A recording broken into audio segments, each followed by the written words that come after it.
రేపు బాణసప్తమి అంటే ఈరోజు ఏ పదార్థం తింటే అదృష్టం తలపిస్తుందో ఈ వీడియోలో తెలుసుకుందాం. దానికన్నా ముందు ఒక చిన్న కథను విందాం. ఒకప్పుడు ఒక అడవిలో 2 చిలుకలు ఉండేవి. అవి 2 అన్న మరియు తమ్ముడు. అవి చాలా అందంగా ఉన్నాయి. వాటి ముక్కు మరియు రెక్కలు చాలా అందంగా ఉన్నాయి. అవి 2 అడవిలో సంతోషంగా నివసిస్తూ ఉన్నాయి. అన్న చిలుక చాలా తెలివైనది. ఒకరోజు ఒక వేటగాడు అడవికి వచ్చాడు. అన్న తమ్ముడి చిలుకల జతను చూసి ఈ చిలుకలు చాలా అందంగా ఉన్నాయి మరియు చాలా ప్రత్యేకంగా ఉన్నాయి. నేను వాటిని పట్టుకుని రాజుకు సమర్పిస్తాను. దానితో రాజు సంతోషించి నాకు గొప్ప బహుమానాన్ని ఇస్తాడు అని అనుకున్నాడు అతను. వాటిని పట్టుకోవడానికి వాటిపైన వల విసురుతారు. వెంటనే 2 చిలుకలు చిక్కుకున్నాయి. అతను వాటిని పంజరంలో బంధించి మరుసటి రోజు రాజుగారి ఆస్థానానికి వెళ్ళాడు. అతను రాజుతో, రాజా, ఈ అందమైన జత చిలుకలను చూడండి. నేను వాటిని దట్టమైన అడవిలో పట్టుకున్నాను. వాటి అందాన్ని చూసి నేను వాటిని మీ వద్దకు తీసుకురావాలని నిర్ణయించుకున్నాను అని. అవి మీ రాజ్యం భవన సౌందర్యాన్ని మరింత పెంచుతాయి అని అన్నాడు. దానికి రాజు చాలా సంతోషించాడు. వేటగాడికి 1000 బంగారు నాణాలు ఇచ్చాడు రాజు. ఆ 2 చిలుకను బంగారు పంజరంలో ఉంచి వాటిని బాగా చూసుకోవాలని తన సేవకులకు ఆదేశించాడు. రాజుగారి ఆజ్ఞ మేరకు సైనికులు చేయగలను బాగా చూసుకుంటూ ఉన్నారు. ఎంతలా అంటే చిలుకలకు అడవి కన్నా పంజరంలో ఉండటం ఆనందాన్ని ఇచ్చింది. వాటిని ప్యాలెస్లో చాలా ముఖ్యమైన పక్షులుగా భావించారు. అందరూ కూడా వాటికి పండ్లు, రుచికరమైన ఆహారం వడ్డించారు. అవి ఆకర్షణకు కేంద్రంగా మారాయి. యువరాజు కూడా వాటితో ఆడుకోవడానికి తరచూ వస్తూ ఉంటాడు. చిలుకలు చాలా సంతోషంగా ఉన్నాయి. వాటికి ఎలాంటి శ్రమ లేకుండా ప్రతిదీ కూడా వచ్చింది. అన్నా చిలుక ఒకసారి తన సోదరితో, మనం ప్యాలెస్లో ఎంతో గౌరవించబడుతున్నాం అన్నాడు. అందువల్ల నాకు చాలా సంతృప్తిగా ఉంది అని. దానికి తమ్ముడు చిలుకల, మీరు చెప్పింది నిజమే. మనము రాజుగారి ఆస్థానంలో సకల సౌకర్యాలు పొందుతూ ఉన్నాము. ఇది మన అదృష్టం అని సమాధానం ఇచ్చింది. ఒకరోజు ఒక వేటగాడు చాలా బహు అనే నల్ల కోతిని తీసుకుని వచ్చాడు. ఆ వేటగాడు కోతిని రాజుకు సమర్పించారు. కోతిని ప్రాంగణంలో ఉంచాలని పరిచారికలను కోరారు రాజు. మరియు యువరాజు కోతి మరియు అతని వినోద భరితమైన కార్యకలాపాలను చూసి చాలా సంతోషించారు. త్వరలోనే కోతి ఆకర్షణకు కేంద్రంగా మారింది. కోతి రాకతో చిలుకలను నిర్లక్ష్యం చేశారు. వాటికి కొన్నిసార్లు ఆహారం కూడా పెట్టడం మర్చిపోయేవారు. చిలుకలు రెండింటికి కూడా వారు ఎందుకని నిర్లక్ష్యం చేయబోతున్నారో కారణం తెలుసు. అన్న చిలుక చాలా తెలివైనది. తమ్ముడితో రోజులు మళ్ళీ మారుతాయి అని మరియు ఎప్పుడు ఉత్సాహపడకూడదని సోదరుడికి ఓదార్చింది.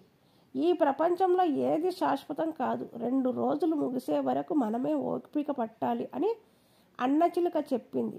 ఒకరోజు కోతి తన యువరాజు ముందు భయంకర విన్యాసాలు చేసింది. అది చూసిన చిన్న యువరాజు భయంతో భటులు సేవకులు అని కేకలు వేశారు. అది విని అందరూ అక్కడికి వెళ్ళే చిన్న యువరాజును అక్కడి నుంచి తీసుకుని వెళ్ళిపోయారు. వెంటనే ఈ వార్త రాజుగారికి తెలిసింది. కోతిని అడవిలో వదిలివేయమని తన మనుషులకు ఆదేశించాడు.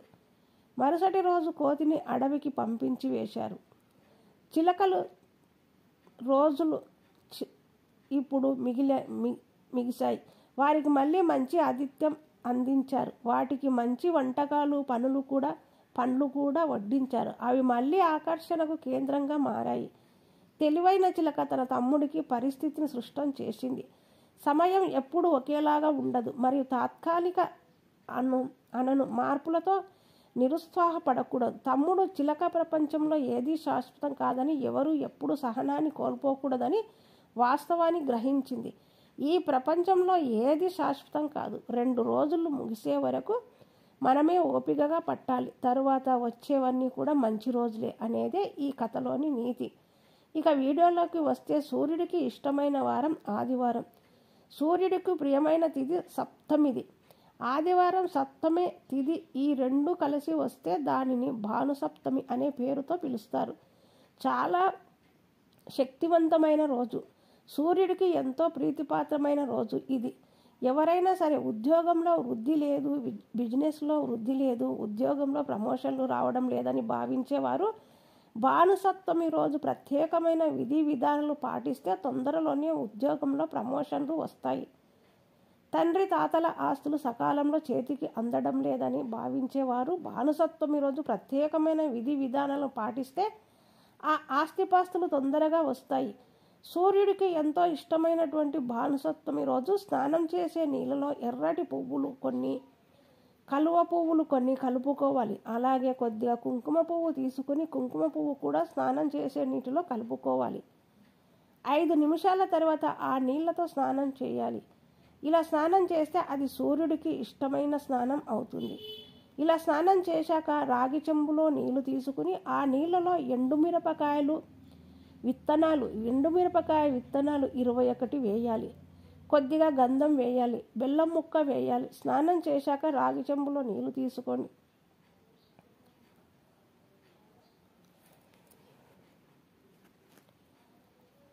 ఆ నీళ్లతో తూర్పు వైపు తిరిగి సూర్యునికి ఆద్యం ఇవ్వండి.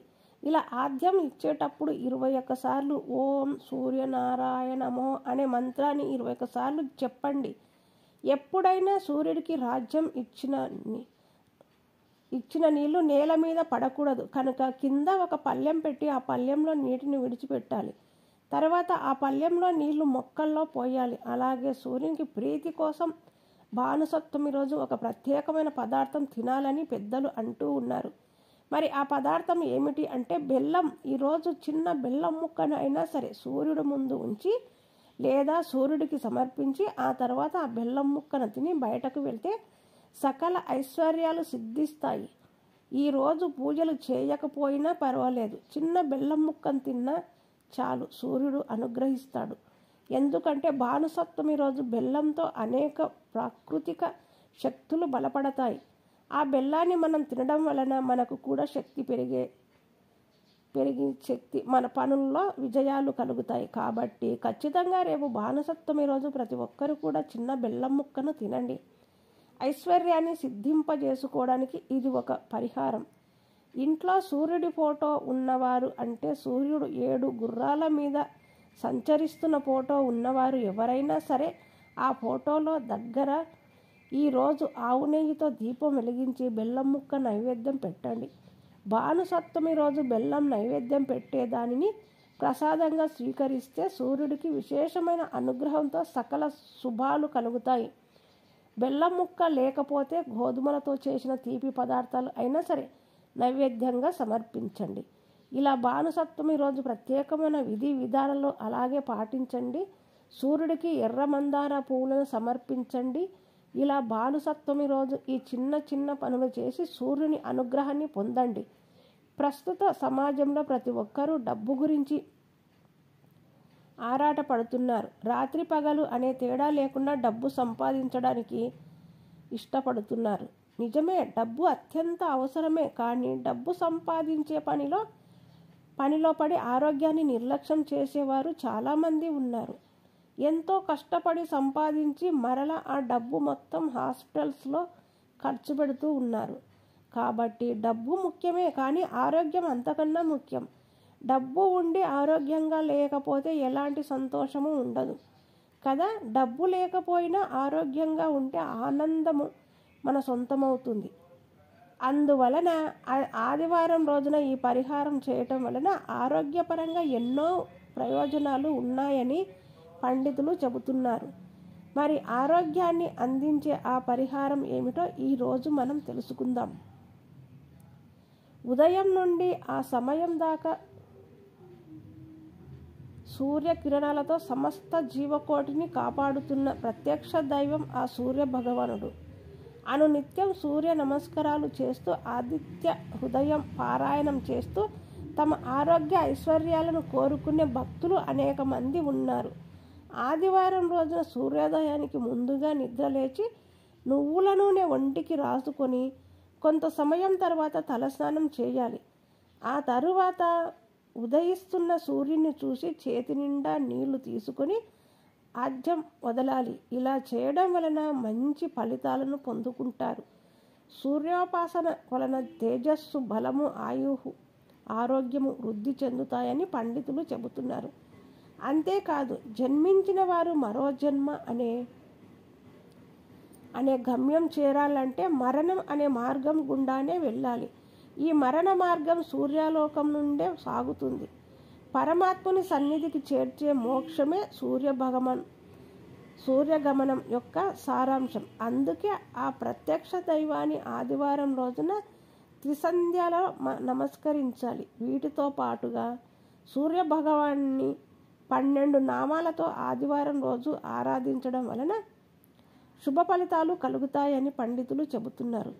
శ్రీకృష్ణుడు కుమారుడైన సాంబుడు కూడా తనకు వచ్చిన అనారోగ్యమును సూర్యభగవాన్ని 12 నామాలతో ఆరాధించే సూర్యస్తోత్రమును పఠించడం వలన తన అనారోగ్యాన్ని పోగొట్టుకున్నాడని పురాణాలు చెబుతున్నాయి. ఇంతకీ ఆ 12 నామాలు ఏమిటో ఈరోజు మనం తెలుసుకుందాం. ఓం మిత్రాయ నమం, ఓం రవియే నమం, ఓం సూర్యోదయ నమం, ఓం భవనే నమం, ఓం కాగాయ నమం, ఓం పుష్యనామం, ఓం హిరణ్యగర్భాయ నమం, ఓం మరిచాయ నమం, ఓం ఆదిత్యాయ నమం, ఓం సావిత్రేయ నమం, ఓం అర్కాయ నమం, ఓం భాస్కరాయ నమం. ఇప్పుడు చెప్పిన ఈ 12 నామాలతో సూర్య భగవాన్ని ఆదివారం ఉదయాన్నే ఉదయిస్తున్న సూర్యుడికి ఎదురుగా నిల్చుని పఠించాలి. ఇలా చేయడం వలన సూర్యుడు తేజస్సును ప్రతీక కాబట్టి ఆరోగ్యంగాను మనసు ప్రశాంతంగాను ఉంటుంది.